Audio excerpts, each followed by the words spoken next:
Hello, writers. Thank you for returning to episode number 2 of the How to Write a Novel podcast. As always, I'm your host, author Dane Andrews. I would like to thank everyone who's returning for episode 2, as well as any new listeners who may have just found this show. I welcome you both, and I hope you enjoy this. Today, we're going to talk about plotting your story. Last week, we talked about the initial concept and coming up with the idea for your story, but now we're going to talk about when it gets full and when you actually start planning the story. So what is plotting? Essentially, it is the blueprint for your book. So if you think back to high school or elementary school, you probably learned either the mountain or the roller coaster method, where essentially your story is a triangle, where you start with a hook, and then you go up the first side, which is the rising action, all the way to the point, which is considered the climax, followed by the falling action, and then the resolution. This is a great method for teaching children how to write a book, but I think if we're writing it professionally, if we want to get something published, then we need to go a little bit more in depth. And that is why I picked 3 authors to go through their unique ways of plotting, as well as we're going to go over my way of plotting a story. First author I have chosen to go over their plotting method is Stephen King, the great horror writer. We've probably all read or at least heard of some of his books. So Stephen King is unique as he skips a detailed outline and comes up with a good hook and lets the story develop naturally. Now that's different because you hear so many authors talk about how they plan out every single detail in order and they know their story inside and out before they even sit down to write that first draft. But Stephen King, who is an award-winning author, is different. And I think it really shows that he comes up with these hooks and then develops the story naturally, because here's an example. His story, Misery. Even if you've never read the book, you've never seen the movie, most people at least know that it's about a man that gets in the car crash in the snow and is imprisoned by this woman. You don't have to read the story. You don't have to see that movie. But so many people just know that that's a Stephen King book and that's the plot because it's such a good hook. Another one of his examples, or an example of one of his books, is Children of the Corn. Think about Children of the Corn if you haven't seen it or watched the movie again. You most likely know it's about this abandoned town where it's ran by kids and there's some sort of religious cult. I've seen the movie Children of the Corn once years ago and I really didn't pay too much attention to it. I know much about this and I've never read the book. I know that it's about a religious cult of children in a town with no adults. And I think that says a lot about Stephen King, that he doesn't have to sit there and plot out a 500-page plot of his story before he writes it. He comes up with these good books that no matter if you've read the book or not, if just by hearing the title, you somewhat know what it is just because of this hook. The next author I've chosen to discuss is the complete opposite of Stephen King, and his name is James Patterson. He's another very famous author, which I have not personally read any of his books, but I feel like anytime I'm at a bookstore, his books are always front and present. So he's obviously very successful. Now, he writes a very extensive outlines, sometimes up to 50 pages. Could you imagine that? I can't even fathom that, writing 50 pages for just the plot of your story, not even actually sitting down to write the first chapter, just plotting it out, spending 50 pages. I can't imagine that, but maybe you'll like that, and that is okay because we're all different. We're all striving to write that bestseller. So when he writes his outlines, though, he has everything in it before he goes to write that first draft, and he rarely adds new things into it. So like for me, which we'll go over my method later on in the podcast, for me, when I revise my drafts, I add some things to it. Usually my first drafts are maybe 15 to 20,000 words, and my end result is 50,000 words. because I think of, okay, well, these two scenes are kind of real big scenes. I think we need to have some more space between, so I'll add a couple chapters in there. And, oh, I think that we got to this place so fast, we need some more build up to this, so then I'll write a couple chapters more. This is not what James Patterson does. He has every single detail written out before he goes to write down that book. And it probably makes the novel writing process a lot faster for him. But at the same time, he could be missing ideas by not coming up with it as he's writing, like Stephen King does. The final author I decided to look at is Margaret Atwood, who you may know as the author of the Handmaid's Tale series. And she is very unique because she doesn't focus on the book. She doesn't focus on a long outline of her book. She goes with what is called the what-if approach. And so basically, if we think of the Handmaid's Tale, she could say, what if the United States was taken over by this cult-like group, and that these women were rounded up and forced to carry children for the rich and elite? But then she doesn't immediately start writing the story we know. She develops different plots, different characters in this world. So she basically builds the world and then develops new characters to put in the world. And I think that's so cool because you don't hear a lot.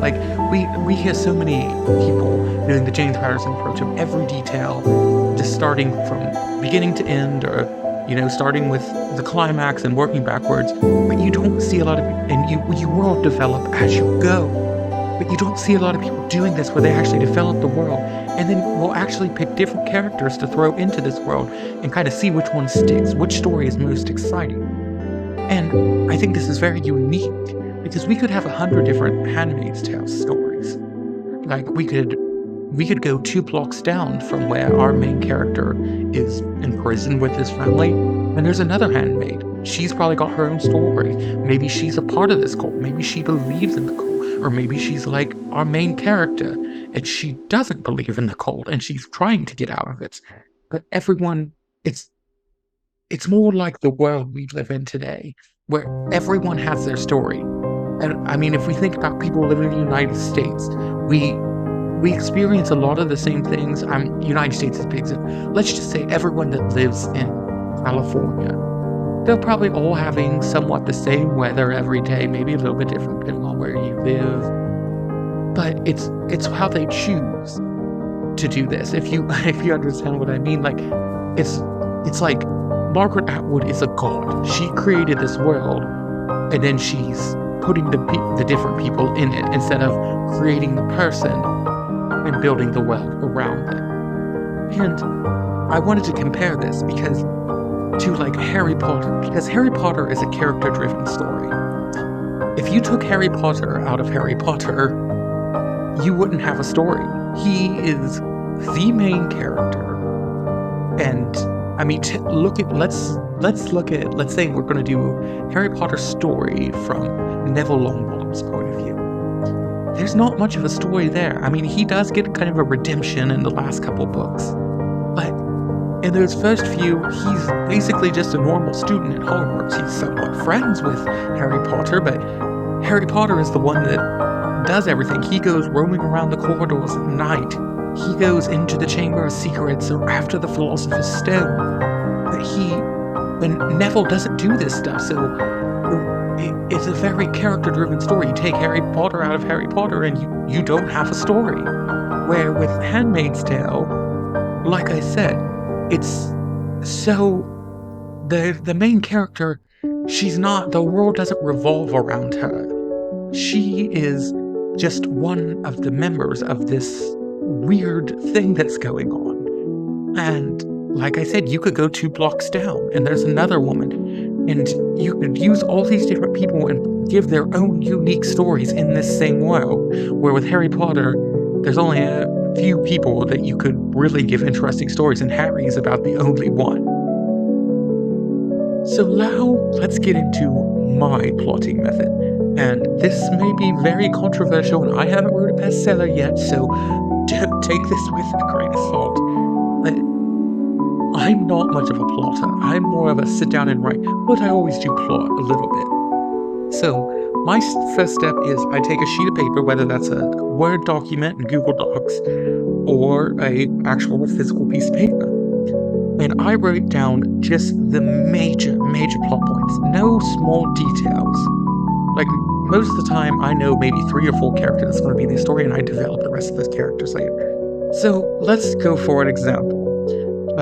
This is just a small story I came up with in my head as I was writing the script for this podcast. A man goes to World War II. He falls in love with a woman. The woman is German, but she's a good German. She's not a Nazi. And they escape the war together and fall in love. That is a basic plot. So I would have that wrote out, and then I would open up another Word document, and I would start writing. And like I said, my first drafts are usually between 15 and 20,000 words. And then I would go back, after I get that first draft done, and start looking at what can be added to the story now to give it a deeper impact. So maybe it's an old couple telling this story to their grandchildren about how they fell in love in the war. And, what else can we add? Maybe there is battle scenes that wasn't originally in there. Maybe our characters meet Winston Churchill or other famous people from the World War II time.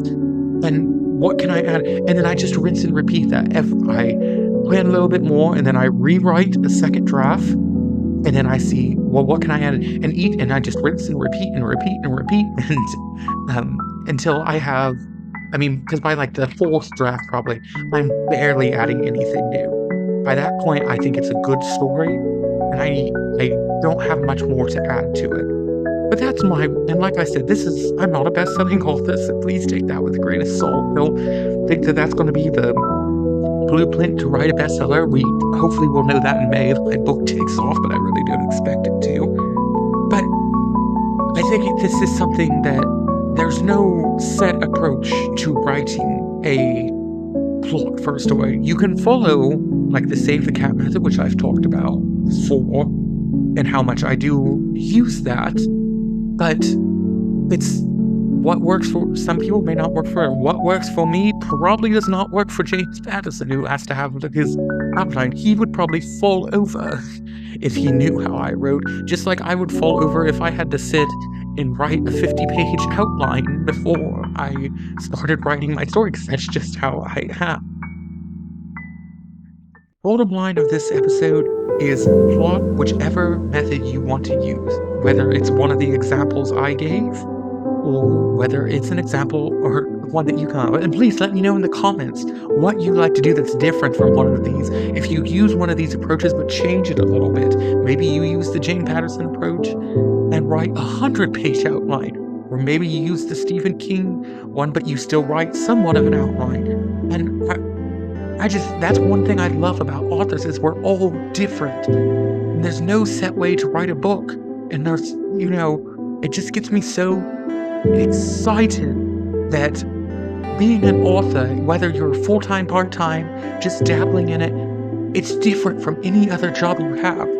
I work in medical billing as my regular job, and I go in and I sit and do the same thing as my 2 other coworkers that do the same thing as me. There's not much straying I can do, but I love that as a writer, is that you can develop your way, and it is completely different than a person who wrote a similar book to you, or even your favorite author. You may even try to mimic.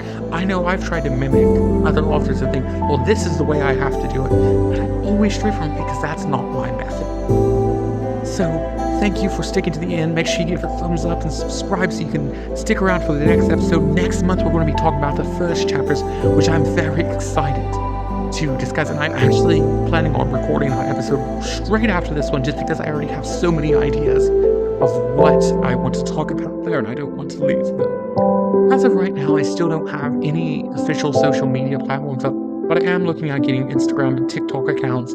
I will leave a comment below or something with links once I do get those up. I'm not sure exactly when I'll get them up, but I plan to have them up by the next episode. If you have any questions or any other topics you want me to talk about, I'm dabbling with the ideas of putting out some bonus episodes that aren't necessarily about the timeline of writing a novel like this series is, but just different topics. So if you want me to talk about any topics, please leave them in the comments, because I love talking to and getting feedback from you guys and knowing what to talk about, what you guys are interested in. So I hope you take this advice, and I hope you write the best story ever.